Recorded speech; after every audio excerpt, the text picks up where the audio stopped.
So I'll say good evening to everyone again. We've got 12 of us here tonight, and for those who are catching the recording afterwards, hopefully the session will prove helpful. I hope your week has begun well, and if it hasn't, I hope it improves. But hopefully you're enjoying this time of the year, and hopefully your presentations are coming on too. Looking forward to seeing those next Monday evening or Monday afternoon when we get together. Just on that really quickly, I've heard from most people, if you haven't had a chance yet to get back to me and let me know if and when you're available next Monday on site for the presentations, or if you want to make other arrangements, so coming in by Zoom or alternatively pre-recording in front of an audience and submitting the video, can you let me know just so I can lock that away? And I'm hoping tomorrow then to get back and confirm the actual time frame that we'll be doing it in, so we can keep you there for as little time as is necessary, but still have plenty of time for the presentations. Tonight, what I want to do, two things to get through tonight in the hour. There are some slides to go through. I've uploaded those to the virtual classroom so you can access those. I want to highlight some key points in there. I'll kind of push through it fairly rapidly because I do want to get to the green team review. So the second half will be the green team review, and the idea there is to put you into groups, probably of 3, and you have the opportunity to do a really quick run through, not of your presentation, but pitching your idea, about 2 to 3 minutes, and then get some questions and feedback from a couple of colleagues. The idea being that that fresh set of eyes can be really useful in making sure your argumentation is really tight. So as we go along, please feel free to jump in with any questions about the presentation, or drop a note on the chat box, and I'll deal with those. So let's launch into it. And first, a reminder about the oral presentation. Do familiarise yourself with the requirements. 5 to 6 minutes. We do run the time really strictly. So my suggestion is time it for 5 rather than 6. If you find yourself rehearsing and you're really pushing up against the 6 minutes, dip something, because it will almost always go over time. And the last thing you want to be coming across as is trying to rush, because it just reduces your authority, makes it harder to listen to. So give yourself plenty of time as you're going through the presentation. A couple of the notes in here, just reminding you, you get to choose the context, and part of that is, thanks Amanda, I'll come to you in just a moment. Part of that is that you get to choose the context, and as part of that, before you start your presentation, so this is outside your 5 to 6 minutes, take 30 seconds to a minute. Just give us a quick briefing about what the proposal's about, who we are as an audience, and at what stage we might be at. So is it pre them getting the proposal, or is it after you've submitted the proposal? Just to give us, we don't need a huge amount of detail, but it's as much as anything to reassure you that you're able to talk to us as your intended audience. Amanda, I saw a hand up, so thinking you had a question.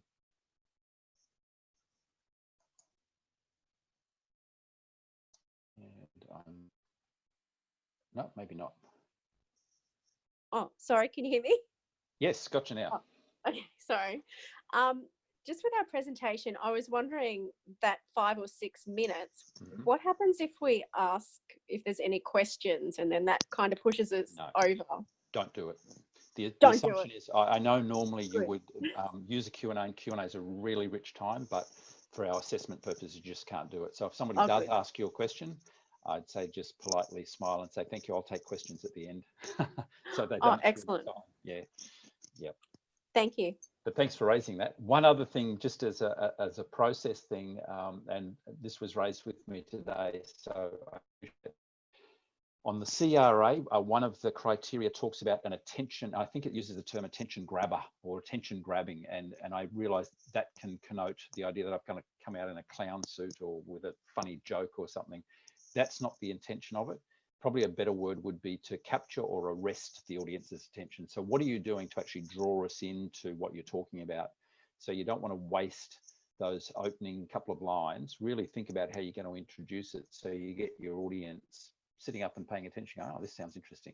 So you might pose a question, you might have a story, you might have some facts that you lead with, but something that arrests our attention and engages us with you from the start. So if you read attention grabber as, oh my goodness, I've got to come up with a really funny joke or something outrageous like that, that's not the purpose. And it needs to be suitable for your audience as well. Just a reminder too, there's some resources in module 6, I believe it is, around presentation structures. So remember that. And also, while having some supportive slides is of great value, and that's one of the criteria, is how you use your slides. So the quality of slides and how you've developed them and incorporate them. You're the presentations, not your slides. You need to be talking to us, and the slides are really there just to reinforce your key messages. There's also a summary presentation checklist on the Blackboard site. So I hope that you'll find that useful. A couple of things, again, I'm just going to really surf through this. You have the notes to reinforce a couple of things. Your job is not to simply push information at us in a presentation. It's about the meaning-making process. So you're the interpreter. You're there to persuade your idea. It's very important. It has value. We pay attention to it. So the two key questions: what's my point, and why does it matter to your audience? Somebody's got their microphone on, and it's like a system. So if you can mute your microphone, that seems to have done it. So thanks whoever that was.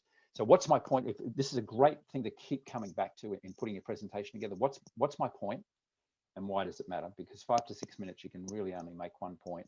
And why does it matter? Why should your audience care about it?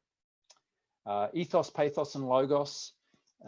Hopefully you've looked at some of the resource around this, the triangle, if you like, or the interlocked circles at the foundation of rhetoric and how we persuade.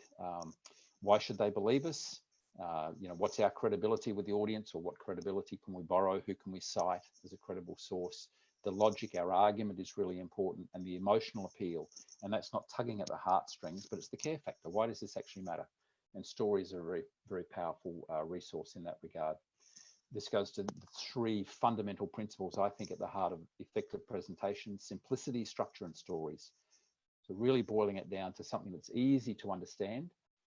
So a simple key point: what's my point? Why does it matter? A structure that's easy to follow. There's a whole range of structures that are in that slide pack. There's no one right structure. Use one that works for you. And then the power of stories. Stories aren't a waste of time. Stories are our most natural means of communicating. We make sense of things through stories every day. And if you want to call it a case study, if you want to call it a scenario, it's still a story. So look for an illustration, look for an example. Small stories are very, very powerful. Sometimes called flight simulators for the brain. They take people who can't be in the situation that you're talking about, they transport them there so they can see the value of what you're talking about. So look for those illustrations and examples. Surf through a couple of things here. One way to think about this in putting your presentation together, because one of the problems we have is the curse of knowledge. We know, this much about the presentation, about the topic. We've got this much, and we've got this much time. So what is it that your audience must know? You've got 5 minutes. What is it you just can't afford them to leave not knowing? Build around that core content. And that usually boils down to just a couple of points that you can make, and build around those things, illustrate, explain them, reinforce, and show the benefits. This is just a reminder about the resource that's on the Blackboard site. There's a couple of slides, the power of stories, that remind us that people tend to shift their thinking based on how they feel about something that motivates them, rather than the pure logic. Our brains make decisions emotionally as much as, and arguably more, on the basis of emotional judgment. And John Cotter, for those who are interested, John Cotter is the Harvard guru of change. So he's not doesn't come from sort of the soft perspective on this, and I think his own work actually matured through this process, and talking about change and the 8 steps to change, and very rational and all logical. And then his a later book talked about the heart of change, because we do have to actually get people to buy into to what we're offering, and often we do that through stories, as the next couple of slides talk about. I made this point earlier about slides. Don't build your presentation around your slides. Build your presentation, then use the slides as necessary to reinforce it. And the thinking on slides is really well captured in the short. It's a 3-minute video called "What Would Steve Do?" It's set as a video, and so therefore the slides move really quickly, and it's not illustrating that your slides should be presented and made to appear and disappear that rapidly. They're making the point that effective slides tend to be very, very simple. A key word, a key figure, a key phrase, an image, and that's pretty much what we need. That's what makes impact with people. So it should reinforce what you have to say, and not be framing and dominating the presentation. There's also in module 6 from Gar Reynolds, whose name you've seen a couple of times from Presentation Zen. He's got there's a link, I think, to his website that's got his 10 tips for presentations, and there's some good ideas in there. Amanda, you had a question, I think. Yeah, I noticed in the readings that someone said that you can actually throw in some blank slides when you want emphasis on what you're saying rather than on the slide. Is that something that you... Yeah, it's a really good, thank you. It's a really good point. So there's a couple of things you can do. One is usually on a remote or on the keyboard, you can use the B key to blank the screen, and it's just a toggle. So you can blank the screen, then hit the B key again, and it brings it up. Or just put, as you're saying, a blank slide in between. And what that does is it signals to an audience, okay, nothing to see here, so back with me. You talk to them, and then when you're ready for the next slide, just advance it. So it's a really good technique, because we know that what you want to do is focus people's attention, and anytime you put something up on a screen, we'll be distracted by it. We'll go and look at it, and we'll start trying to make sense of it. And if you're trying to talk to us at that point, their attention split. So a blank slide is a really good way to send a signal you're managing our attention. Okay, let me go to, that one didn't work.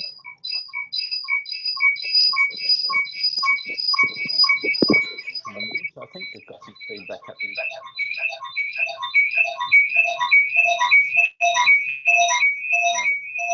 If you've got somebody's not muted their microphone, you can mute that. That'll do away with the feedback. Thanks. All right, let's go to this one about delivery.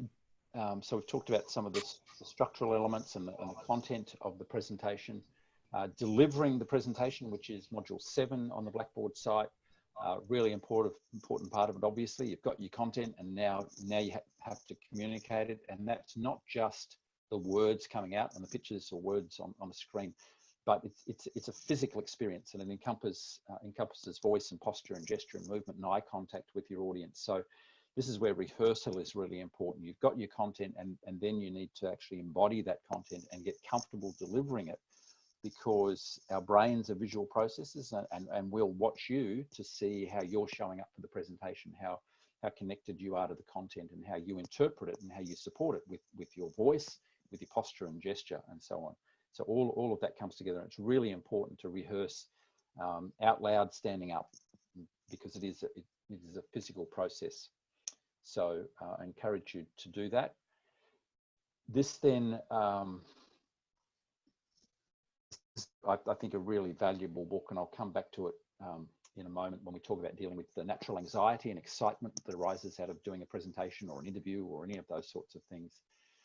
And Amy Cuddy's work, which I know a number of people would be familiar with, and I think we might have talked about it in the workshop time as well, that the way that we feel in our bodies shapes the way that we think about things, and the way that we think shapes the way that we feel in our bodies. And so Amy Cuddy's work has shown that how we manage ourselves physically, how we carry ourselves, our facial expressions, our gestures and our posture, our breathing, actually have an effect on how we feel, whether we feel anxious or whether we feel energized, whether we feel scared or whether we feel bold. So it's important to, again, in rehearsal, be thinking about that and thinking about our posture, being conscious of our breathing, our gestures, because all of those things come together. So posture, breathing and energy, which we've talked about. Also how we deliver our message. So the speed, the volume, the stress that we put on words, and the inflection that we use. I've added a resource just today in module 7 from Julian Treasure, and it's called How to Speak, I think, so that people want to listen to you. And it's only about 7 minutes long, but it's really worth worth attending to, because he reinforces some of the things that we can do with our voices to practice, to improve the way that we communicate, and particularly to increase our expressiveness. And if we're going to hold people's attention, even for 5 minutes, it's important that we can express ourselves, that we're not rushing, but we're not being too slow. That when we want people to pay attention to things, that we give space and emphasis to those words. And again, it's an important part of rehearsal. And I'd encourage you to think about at least recording your voice, so recording the audio, and ideally record yourself on video as well, so you get the benefit of both, because it gives you great feedback. And if you don't like the idea of having a presentation recorded, remember, we are going to record it next Monday, and we will make available a copy of that recording to you. And you're probably thinking, I don't want to watch it, which is what most people say to me. And my response is, well, we had to watch you, so you should have to watch yourself. But it's actually a gift, because video feedback in presentation training is one of the most valuable ways to improve, because you actually see what you're doing and you realize it's not all bad. And that nervousness, that anxiety that you thought, that everybody could see your hand shaking, actually we couldn't. So what you're experiencing on that side is nothing like what we experience. So it's really good feedback and part of development. So we will record it. We'll make it available to you for a couple of weeks, and I'd really encourage you to take that up. But you can record yourself just on your iPhone beforehand as you rehearse, and it's really reassuring. So you can get those little bugs and things out of the way early.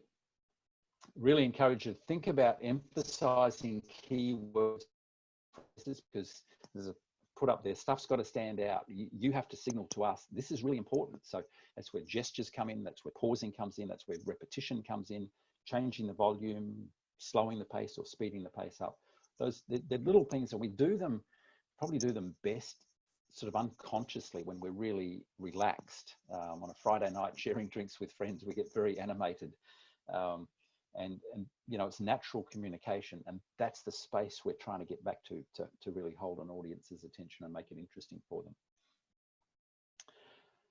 Last key thing before we go to questions and then the green team review is about dealing with anxiety. And the first thing is, it's absolutely normal to feel some level of anxiety, stress, concern, and the really important word here is excitement. And I'll come back to that one, because when we have those experiences, it's our mind saying to us, hey, this is important, pay attention. And any presentation, any interview, any significant conversation, meeting that we go into, we get that little adrenal surge, and it's a way of our bodies and our minds saying to us, hey, show up for this, pay attention, be present. Now, the problem is we get sometimes distracted by those feelings and thoughts, and they start to hijack us, and we shift our focus from the message to the performance or what we're feeling. This may sound just a little too impossible, but actually there's some useful research around this, and I think I've put the link in now in the next slide if you're interested in following it up. A couple of techniques you can use. One is as you're rehearsing, which is often when it happens, or next Monday as you're going into the presentation. If you do feel that anxiety coming up, rather than saying, oh, I'm so nervous, which we typically do, saying to yourself, noticing what's happening and saying, I'm excited or I'm energized, actually changes your mindset. And it turns out to be a very positive shift in focus.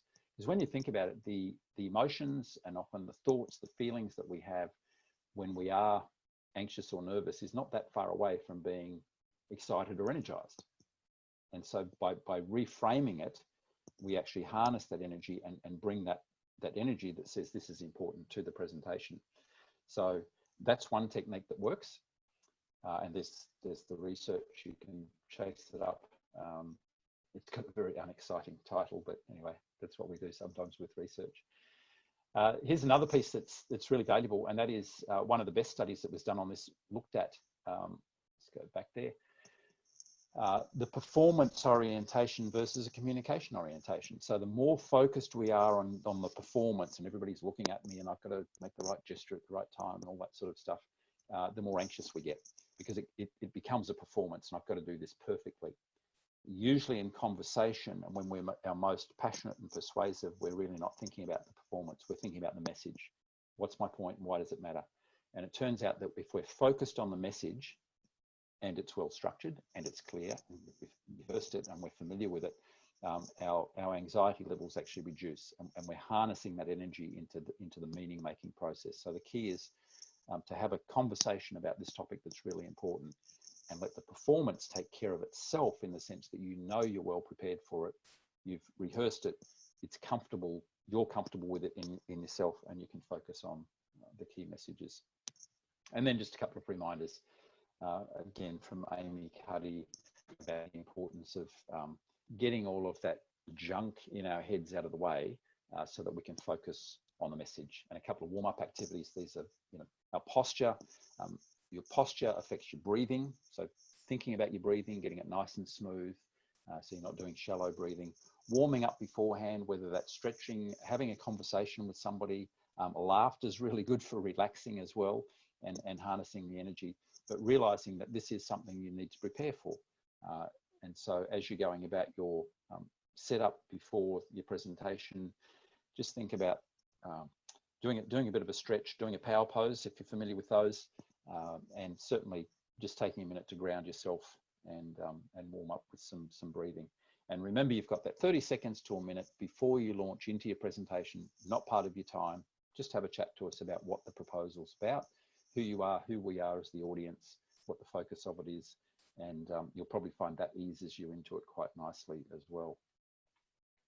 I think there was one other slide I had to highlight here. That's Green Team Review. Oh, there's the link for Gail Reynolds. He's got some really good stuff. This is a guy from Presentation Zen, some really good resources. So if you have a moment to take a look at that, I'd recommend it. Okay, just before we move on into the Green Team Reviews, because I know that's kind of a blast through the content. Any questions about the presentation or anything that we've talked about so far?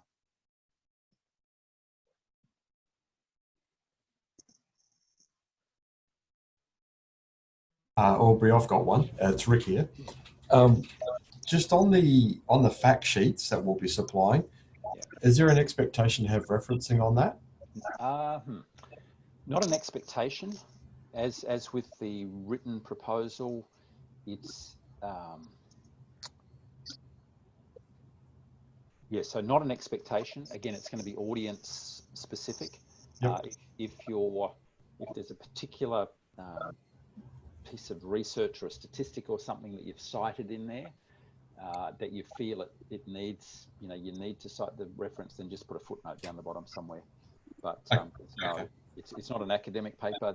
The idea is this is tailored for your audience. Yep. And the thought, the idea behind the fact sheet is often you'll do a presentation like this, and at the end of it, you want to leave them with something that reinforces the key ideas, because they may make the decision hours or days or even weeks sometimes after your presentation. So you want to have something that reminds them of what your point was and why it matters, those key things, some visual components that brings it all back to them. So that's the point behind that. Wonderful, thank you. And hopefully you find I think there's 3 examples on there for different types of audience. So you'll see one's quite relatively text heavy, one's just symbols basically, because there were 3 quite different audiences. So we just offer those as exemplars of the types of approach that you can take. Again, think about what's going to work for your audience. And the Canva resource is really useful for providing some templates that encourage you away from sort of a bullet point or heavy text approach to the content. So hopefully that's useful. Yeah, no, absolutely. Thanks. Thanks for the question. Aubrey, it's Catherine Novak here. I work for the Queensland Government, and usually for any type of external presentation, we need to get approval all the way up to the DG. So I'll have to unbrand everything, including the fact sheet, so there won't be any organizational branding in terms of audience. So I was just wanting to make sure that that's okay. That shouldn't be a problem. Just to be on the safe side, and this would be for anybody who might be in the same situation, do you mind just dropping me a quick email and reminding me that my fact sheet and slides, whatever, are debranded for department conformity, just in case in a week's time and I'm looking through it going, gee, this could really use some branding. Okay. That I've got that in mind, that you normally would do that, but in this instance, that's been removed. Yeah. And do we submit anything again online, or do we just? Yeah. The only thing that needs to be submitted is the fact sheet. Okay. So I don't need the slides or anything like that. Sheet that helps with it provides some collateral on the site to open up the feedback process. Okay. Thanks.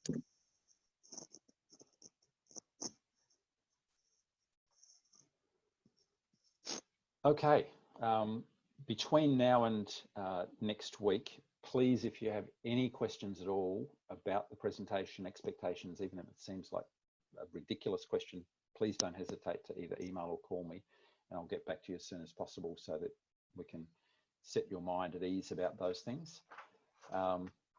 What I want to do now is go into the green team reviews, and this is a very simple.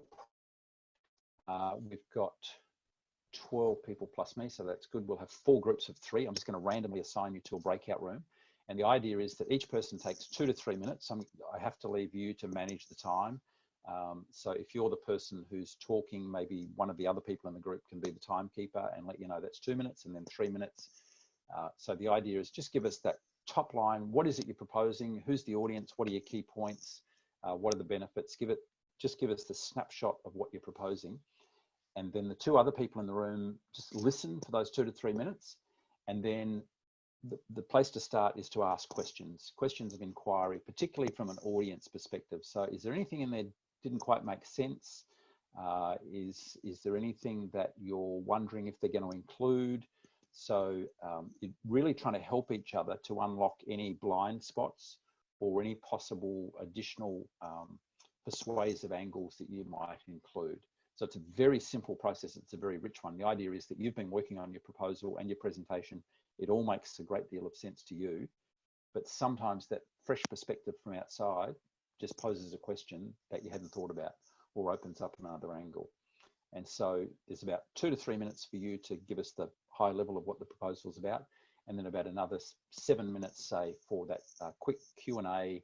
And also, as you go along, maybe get into some suggestions, but try to start with genuine questions of inquiry rather than going straight into advice mode, which we tend to be wired to do. Really important, keep the questions succinct and keep the answers succinct as well. So the longer you have to take to give an answer to something, probably the less clear your thinking is about it. And some of the questions may not be relevant, so don't be afraid of just saying, no, got that covered, don't worry, next question. So it's a nice sharp exercise. 10 minutes per person times 3, 30 minutes, and what we'll do at the end of that is just come back into the main room and see if there's any questions that have emerged. And of course, you can drop me a chat note as well as we go along. So give me a second here, and I will set up the breakout rooms. We're going to 4 rooms with 3 people in each. So here we go. Enjoy the conversation.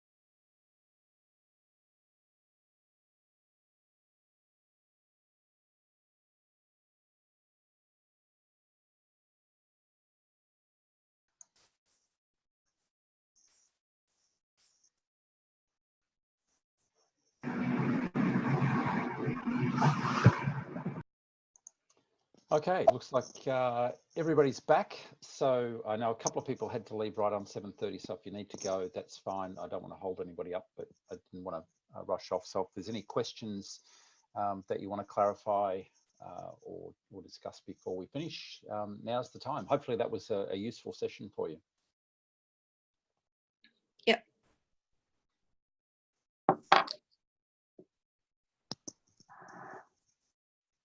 Aubrey. Aubrey, it's Evan here. Just a quick question with the fact sheet. We need to actually present one to you at the on the day, and also submit it via via the turn in. The primary thing is to upload it. Okay, do we do that first, or it's up to you? So there's what I mean. The deadline date is midnight Monday night, so it needs to be in before then. As long as it's in there before midnight. Okay. If you want to have a physical one there to distribute or a handout at the end or give me, that's fine, but it's not a requirement. It's okay. Primarily for just as part of the assessment. So up to you. Yep. So in theory, you can do your presentation, go home and put together the fact sheet. Which has happened before. Oh, really? Aubrey, are we allowed palm cards? Obviously not to read off, but to actually just have as a bit of a backup. Yeah, good point. You could palm card. I'm not personally a huge fan of palm cards because they kind of, if you mean literal palm cards, they sort of give this indication I haven't really got any notes, but I have, and there's always this worry that they become distracting. So in terms of notes, it's understood that you'll have some form of notes, and whether that's a piece of paper that you put on the table that you can glance down and refer to, or whether you've got some notes that you use that you hold, that's fine. My suggestion is if you're going to use paper notes and hold them, just holding that up rather than holding up a big sheaf like that, which tends to be quite distracting. One of the things is to just go sort of A5, at least reduce the size by half. It fits more naturally in your hand, and it's less of a distraction to your audience. And the principle with notes is that the more you have, the more you'll tend to rely on them. So the idea is keep them really simple and short, keywords. Some people use images. So I know that's a long response to your question. So I guess the short answer is yes. And remember, less is more. And I've seen it so many times, particularly when we're rehearsing with people, that they say, oh, but I've got to have the notes, and they just get locked into the notes. And I've actually taken people's notes away from them and said, right from the top, and they go, no, I can't do it. And once they get past the first couple of words, it's amazing. It's incredibly powerful how often it's happened that when the notes aren't there, a whole different person shows up because they're actually looking at the audience, engaged with them. So notes are a given. I'd hate you to think you've got to come in having it memorized, because that creates a whole other set of problems where it looks like it's a teleprompter inside your head, but it disconnects you as well. Sorry, that was way too many words to give an answer to a very simple question, I think, Marnie, but did that make sense? Yes, that's great. Thank you. I just wanted to check where we're at there. So that's good. Thank you. Notes are fine. Just, try not to be dependent on them, because you really want to be talking to us. Aubrey, with the fact sheet, is there any certain layout for the fact sheet? No, that's where those exemplars give you an idea of the different approaches, and the Canva templates are really useful because they give you a whole range of different approaches. So I would, again, go back to your audience. What's going to work for them, and what do you want them to take away? So you can't tell them everything, and it's kind of like an executive summary of your presentation. What are the key things that they need to know? Is there an image or some images on there that would be positive and useful to reinforce your message with them? So there's no prescribed approach. It's really what's going to work for your audience. Remembering that you want to stay away from too much text typically, because people won't read it. Less is more. So, Aubrey, are we able to give fact sheets out to whoever's sitting there listening to our presentation? You can.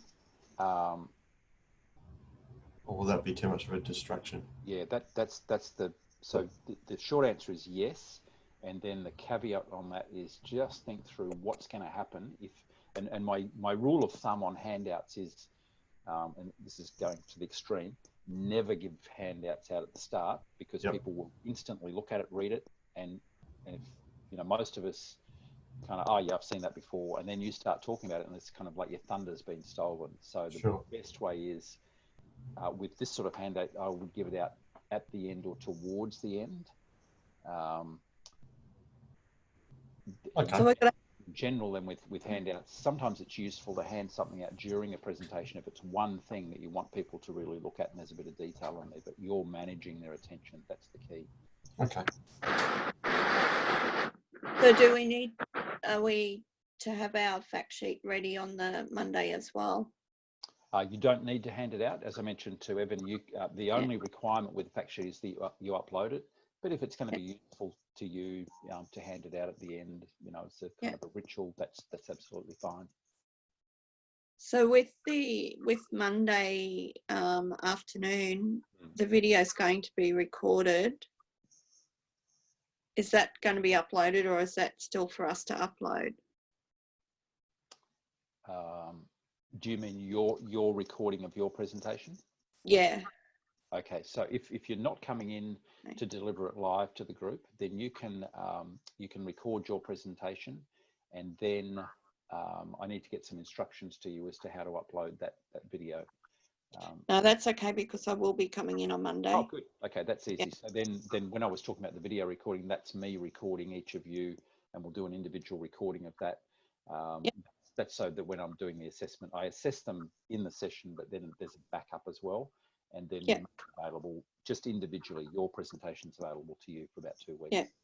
Have you sent out times for that yet? Because I think I saw some. I'm still waiting on a couple of, in fact, Diane, I think you might be one I'm waiting to hear from as to whether you're available. So looks like pretty much everybody can make it, which is fabulous.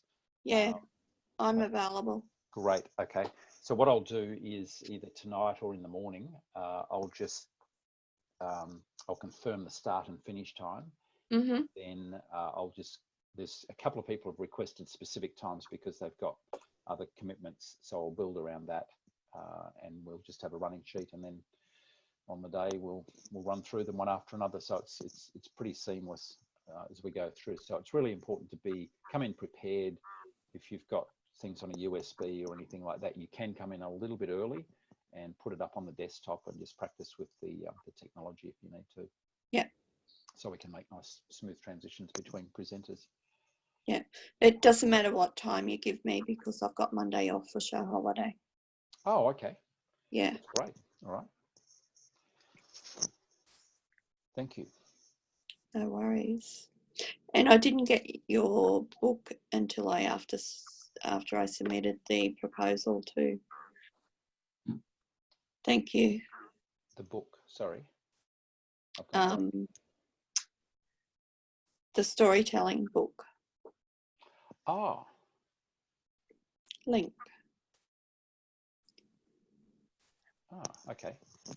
Yeah. There's something rattling around in the back of my brain there, sorry. No, I do remember we talked about that. Ah, yeah. Okay. Well, hopefully it's been useful anyway. Yeah, I did print it off. Oh, good. Yeah. So that's it. Okay. If there's nothing in the chat box, so if there's no other questions or comments, I'll close the session. Once again, don't hesitate to shoot me a note if you've got any questions. Otherwise, we'll see you there next Monday for the presentations. Actually, I'll just ask one last question, Aubrey. Yeah. So you just touched on them. So do you want us to email our presentations in so that you don't have everyone coming in with USBs and they can be all pre-loaded? Or is it easier for you? No, because that then puts an onus on me to make sure they're up there, and I think it's more reassuring for you to come in. Technology works fine. That's cool. Very rarely have problems, and for most people, it's a matter of just whack in the USB and stick it on the There desktop. we go. Yep. No dramas. So we've got an HDMI connection, so you can connect directly to your laptop if that works better for you as well. The only one we sometimes have issues with is, and I'm not making any observations about Apple versus other products, but every so often when people try to use AirPlay, it just gets a bit confused. That's about the only issue I've come across. And if you are to bring an Apple computer in, please bring an Apple adapter as well for the HDMI. Absolutely. I would highly recommend everyone on a USB. That'd be great. Yeah. Good point. I do have one in my bag, but yeah. And one other thing, just so you know, and this is optional, I'll have an iPad there that you can use as a timer. You don't have to, but it's helpful sometimes for people to just push the button and see the time as it's going by. So, you know. Will you be giving us time warnings on that, Aubrey? No, I'll use the iPad.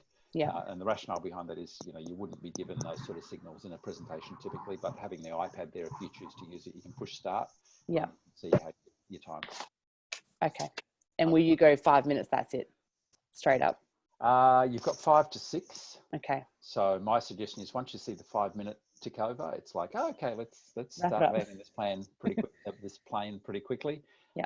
If you go past 6, then I make a note of that on the assessment form.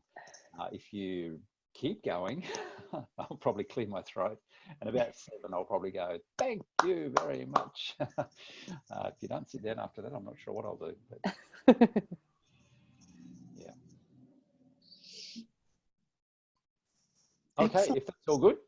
Thanks for showing Yep. up tonight, and really Okay. looking forward to your presentations next week. Have a great week. Thanks, Thank Aubrey. you. Thanks, Aubrey. Thank Thank you. you. Bye. Thank you. Yes.